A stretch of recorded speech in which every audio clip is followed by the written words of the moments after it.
Avant d'être malade, ce sont des femmes. C'est une femme à qui on a retiré l'utérus, donc une femme qui ne pourra pas avoir d'enfant. Et un jour, elle a mis un post sur son profil Instagram en montrant toutes les cicatrices qu'elle avait. Et elle disait qu'elle aimait ses cicatrices parce que grâce à elle, elle est en vie. C'est que, ok, la maladie, elle est là, mais je vais me battre. Tant que je suis vivante, je vais me battre. Vie Magazine, l'émission d'interviews de femmes qui rencontrent les mêmes défis que toi et ont décidé de vivre pleinement leur vie. Bienvenue dans Vie Magazine.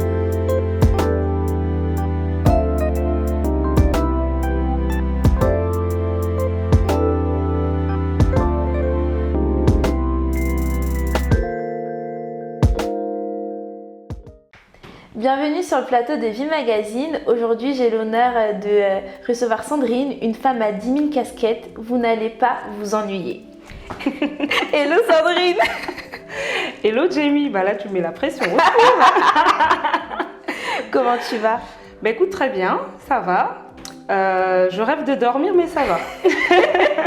Bah, avec toutes tes activités, ça m'étonne pas trop. Oui. Est-ce que tu peux nous parler de toi? Pourquoi est-ce que tu rêves de dormir? Bah, je rêve de dormir tout simplement parce que je travaille beaucoup, surtout ces derniers temps.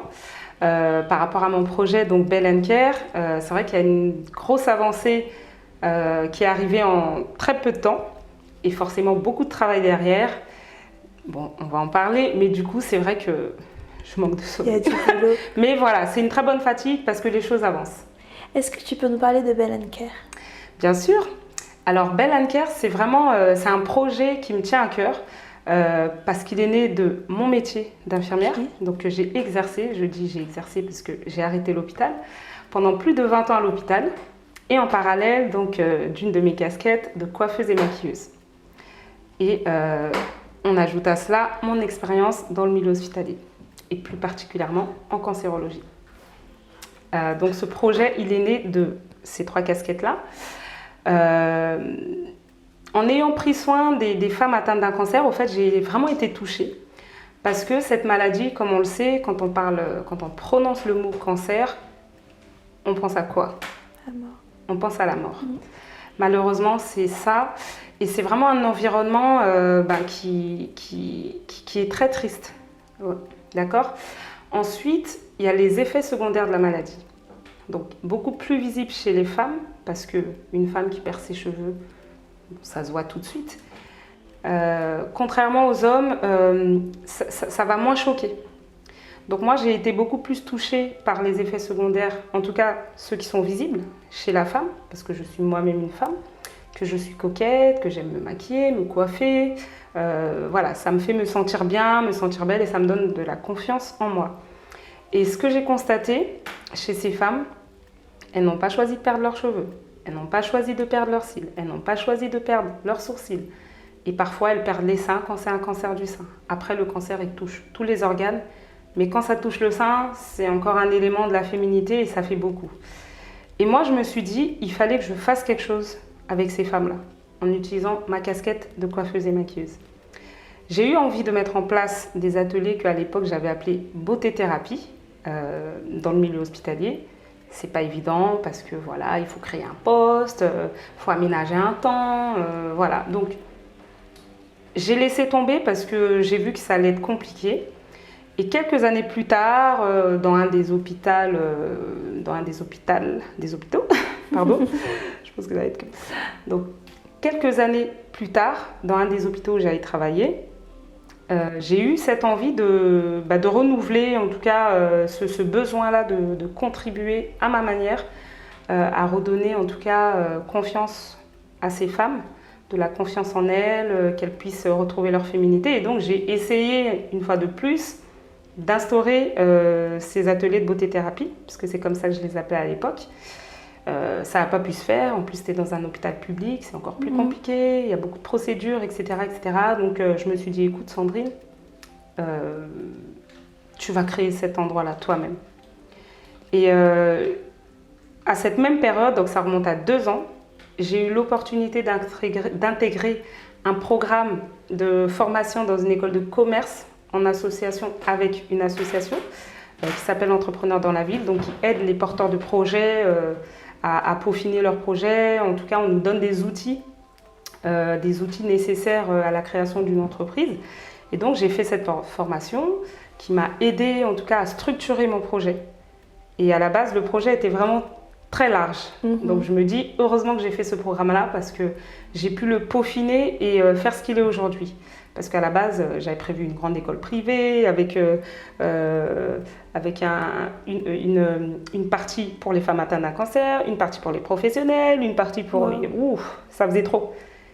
Et grâce à ce programme-là, j'ai pu le structurer et mettre en place le projet Bell & Care, donc qui est d'ouvrir un espace d'atelier beauté pour les femmes qui sont atteintes d'un cancer.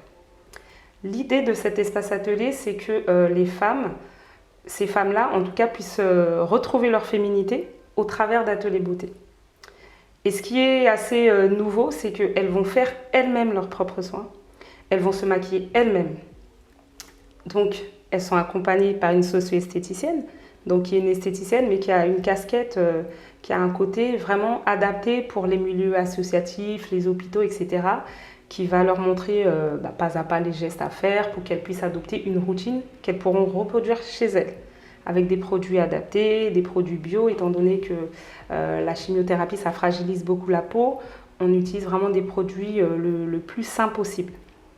Les ateliers de maquillage, pareil, accompagnés par une maquilleuse professionnelle, on va les aider, les guider pour qu'elles apprennent ou qu'elles réapprennent à se maquiller. Parce que finalement, ce sont des femmes qui parfois se retrouvent sans sourcils, plus de sourcils. Donc au final, tout ce qui caractérise un peu les traits de la personnalité ont disparu. Il n'y a plus de cils, il n'y a plus de sourcils. Donc là, elles vont réapprendre à se maquiller, elles vont apprendre des repères pour se redessiner des sourcils et se maquiller toujours avec des produits sains, de manière à ce qu'elles puissent rester belles, féminines et lumineuses pendant la durée des traitements. Et le fait qu'elles fassent elles-mêmes pour elles-mêmes, quelque part, ça leur permet de renouer avec elles-mêmes. Parce que l'image corporelle ayant changé, il y a quand même une cassure, il y a un choc qui se fait. Une femme qui se retrouve du jour au lendemain sans cheveux, sans cils, sans sourcils, parfois sans seins, suite à une opération, c'est pas facile. Et se regarder devant le miroir, ça doit pas être facile aussi. Donc là, elles vont renouer avec elles-mêmes, elles vont reprendre contact avec elles-mêmes, elles vont apprendre des gestes qu'elles vont pouvoir reproduire chez elles, de manière à rester belles et féminines pendant toute la durée des traitements. Waouh! Voilà. Donc il y avait également un troisième atelier. Donc je dis il y avait parce que je l'ai supprimé et je vais te le dire pourquoi. C'était un atelier de confection de perruques. Ok. Donc récemment, au mois de juillet, 12 et 13 juillet 2022, j'ai pu tester ces ateliers en live avec 8 femmes atteintes d'un cancer qui étaient chacune à des stades différents de leur traitement. Ça s'est super bien passé, vraiment au-delà de mes attentes. Et j'ai pu voir des femmes soudées entre elles, des femmes qui ne se connaissaient pas. Hein. Elles venaient chacune de villes, d'endroits différents, de villes différentes. Et arrivées là, c'est comme si elles se connaissaient. Il y avait un lien tout de suite, et ce lien, c'est la maladie. Du coup, elles ont pu échanger entre elles, elles se sont fait des selfies, elles se sont prises dans les bras. Vraiment, moi, c'est quelque chose, pour moi, me battre depuis 2 ans pour ça, je dis oui. Et s'il faut le refaire, je le referai parce que c'est des femmes qui se sentent seules au final. Même si elles sont souvent bien entourées, bien accompagnées par les proches, les amis, ils ne comprennent pas vraiment ce qu'elles vivent. Et là, elles sont avec des sœurs de combat. Elles se comprennent. Et vraiment, ce que j'ai vu les 12 et 13 juillet, c'était au-delà de mes attentes. J'ai vu des femmes heureuses. Il y en a une même qui m'a dit « Mais Sandrine, tu nous as offert le paradis ». Je me dis « Waouh, je ne m'attendais pas à ça, en fait ». C'était juste énorme. Donc, elles ont testé atelier soins, atelier maquillage, ça s'est super bien passé, les intervenantes vraiment au top, les participantes n'ont pas arrêté de tarir d'éloges, donc vraiment j'étais heureuse. Et donc on a fait l'atelier de confection de perruques, donc l'idée c'était qu'elles confectionnent elles-mêmes leurs propres perruques. Donc ça s'est fait, donc là il y avait 4 participantes. Ce que j'ai vu, ce que j'ai constaté pendant cet atelier-là, c'est qu'elles étaient vraiment très concentrées à la confection. Tellement concentré qu'on a perdu vraiment ce côté échange, convivial, discussion, partage, rire, tout ça, on l'a perdu. Et moi, c'est quelque chose que je ne veux pas perdre. Donc ça, c'était la première chose que j'ai constatée. La deuxième, c'est qu'il y a une des participantes qui avait un peu de mal avec la couture. Hein. Tout le monde n'a pas forcément la main couturière. Et du coup, elle était un peu frustrée. Parce que les autres y arrivaient, les autres étaient fiers d'avoir réussi à confectionner une perruque. Elle était vraiment contente, parce que pour elle, je veux dire, confectionner une perruque pour pouvoir la mettre à place, c'est juste énorme. Et du coup, j'ai été touchée par ce que j'ai vu là, de voir qu'il y en avait une qui avait du mal et ça peut générer de la frustration. Donc ça, c'est la deuxième chose. La troisième chose, c'est qu'on a fait essayer une des perruques à une des participantes. Et une charmante femme, vraiment une histoire magnifique, qui venait tout juste de perdre ses cheveux. Donc elle était en début de parcours de soins. Ça faisait quelques semaines qu'elle avait perdu ses cheveux et elle avait encore du mal avec sa nouvelle image. Donc c'est vrai qu'on a fait la transition entre son attaché de foulard et la perruque très rapidement parce qu'elle était gênée. Et j'ai vu que quand même, essayer une perruque quand on n'a pas encore accepté sa nouvelle image devant les autres, c'est pas facile. Donc c'est vrai qu'instantanément, suite à ce test, d'où l'importance de tester quand on a une offre, on a des idées en tête, mais ça ne convient pas forcément. Donc suite à l'atelier, j'ai pris la décision de le supprimer et de rendre tout simplement ce moment plus intime en mettant en place, un moment où on va faire un tête-à-tête avec la femme qui viendra. On va lui confectionner sa perruque pour elle. Comme ça, il n'y aura pas ce côté-là, confection, parce que mine de rien, c'est quand même assez long. Et je pense que c'est plus adapté à des professionnels qui ont envie d'apprendre pour commercialiser des perruques, etc. Mais pas adapté, en tout cas, pour les femmes qui sont atteintes d'un cancer, parce que ça prend du temps, ça peut générer de la frustration chez celles qui n'y arrivent pas, et puis ça peut être gênant pour celle qui n'a pas encore accepté sa nouvelle image d'essayer devant tout le monde. Donc j'ai décidé de tout simplement mettre un rendez-vous individuel. On prend les mesures, on confectionne la perruque selon le goût de chacune, selon le style de chacune, selon ses envies, etc. Et le jour de l'essayage, c'est la femme elle-même qui choisira soit de venir toute seule, soit de venir accompagnée. Donc voilà, pour moi, c'est un moment que je choisis et que je préfère laisser vraiment intime. Donc c'est pour ça que l'atelier de confection de perruques n'existe plus depuis qu'on a pu tester et voir. Donc je suis très contente. Par contre, on va rajouter des ateliers d'attaché de foulard. Il y aura plein de choses qui vont arriver derrière après. Voilà, en gros, le projet Bell & Care. Et par rapport aux ateliers, quelle est la fréquence ? Alors la fréquence, donc pour l'instant, le gros défi que j'ai, c'est que je suis à la recherche d'un local.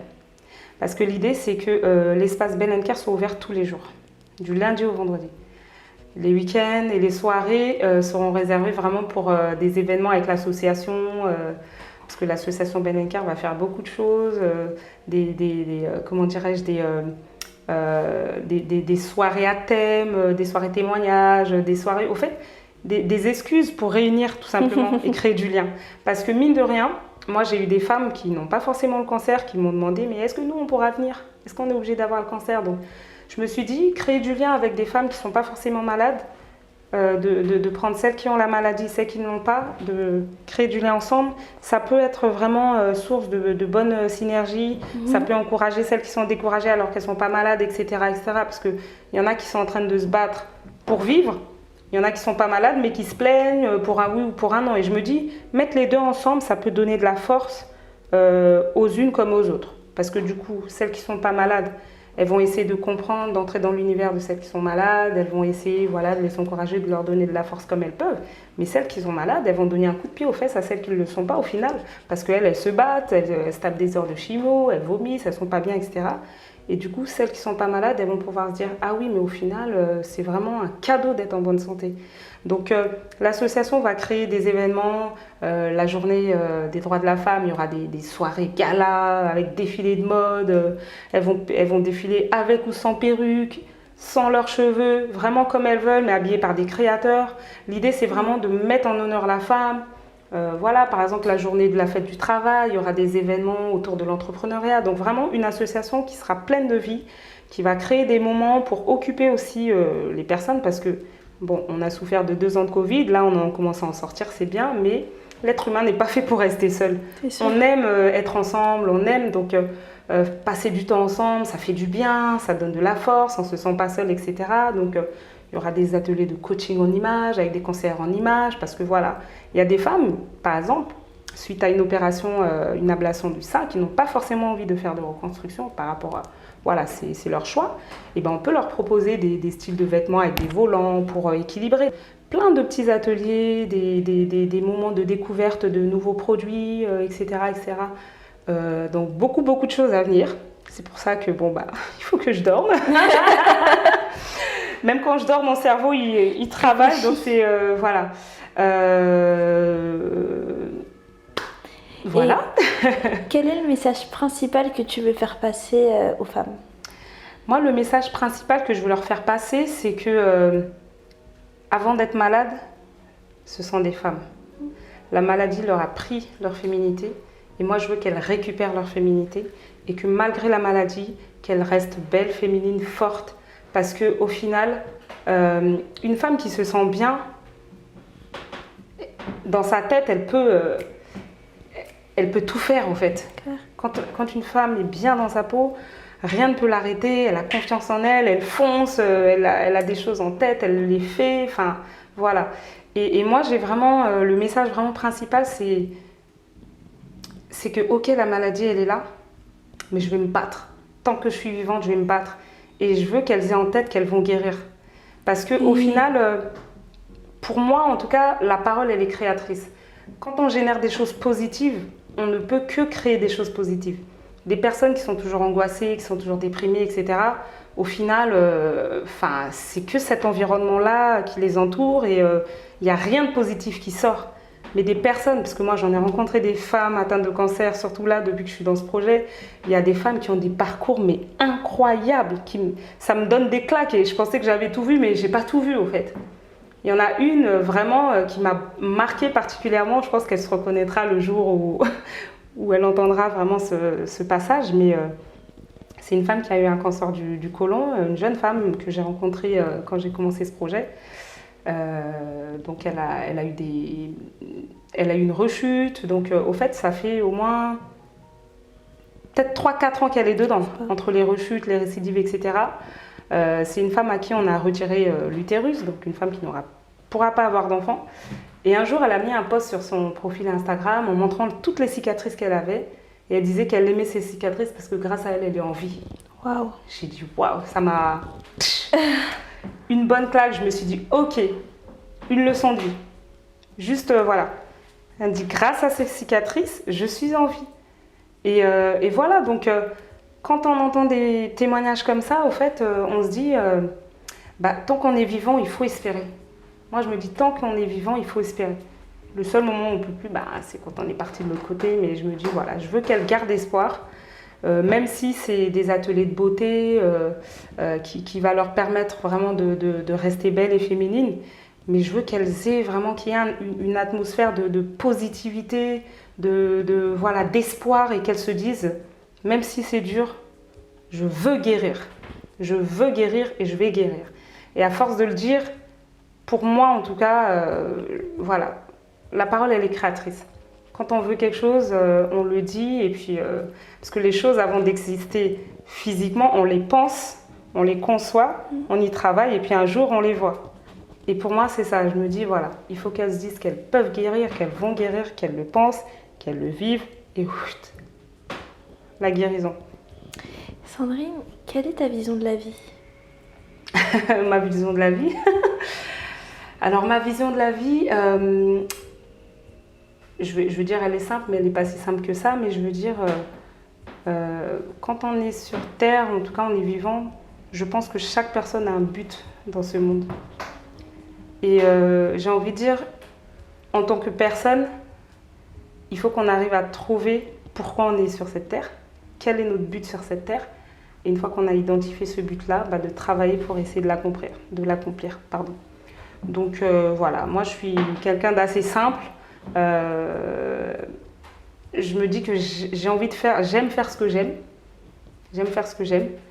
Et moi c'est vrai que en tant qu'infirmière, donc j'ai 20 ans de carrière, j'aime les gens.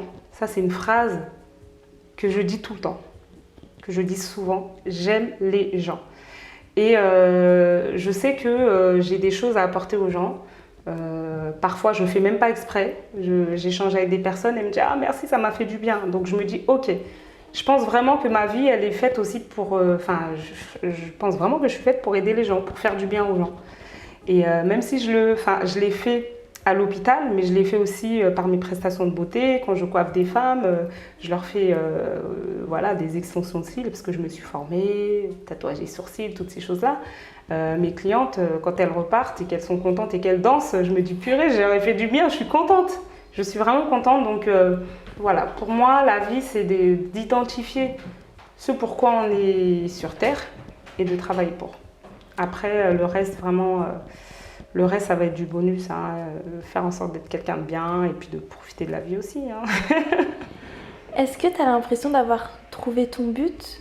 Est-ce que tu es en cours de... Non, moi je pense que j'ai trouvé mon but. Voilà, c'est d'aider les gens.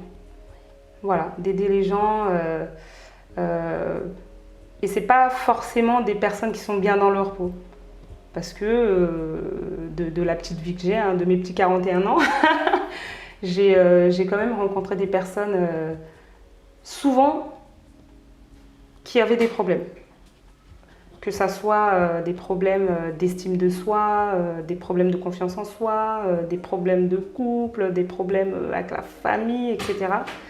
J'ai souvent rencontré ce type de personnes et ce sont des personnes à qui j'ai apporté quelque chose et puis qui sont parties. Donc c'est pas forcément des personnes avec qui je suis en contact tout le temps, mais je pense que c'est des personnes qui sont venues dans ma vie pour que je leur apporte quelque chose et ils ont continué leur chemin. Donc moi, c'est vraiment quelque chose que j'ai constaté et je pense que vraiment, voilà, en tout cas, le but de ma vie, c'est d'aider les gens. Et Sandrine, si tu avais un message, en regardant la caméra, à faire passer à ces femmes qui sont en train de se battre avec la maladie, ce serait lequel? Alors, si j'ai un message à vous faire passer, mesdames, c'est que vous êtes fortes. Et même si, parfois physiquement, le corps vous fait croire que c'est fini, le corps vous fait croire qu'il n'y a plus rien à faire, c'est faux. Tant que vous respirez, il y a de l'espoir. Donc, ce que je peux vous dire, c'est que vous faites bien d'y croire, vous faites bien de vous battre, parce que vous allez guérir. Je vous remercie de nous avoir suivis pour la première partie avec Sandrine et je vous donne rendez-vous la semaine prochaine pour la seconde. Au revoir.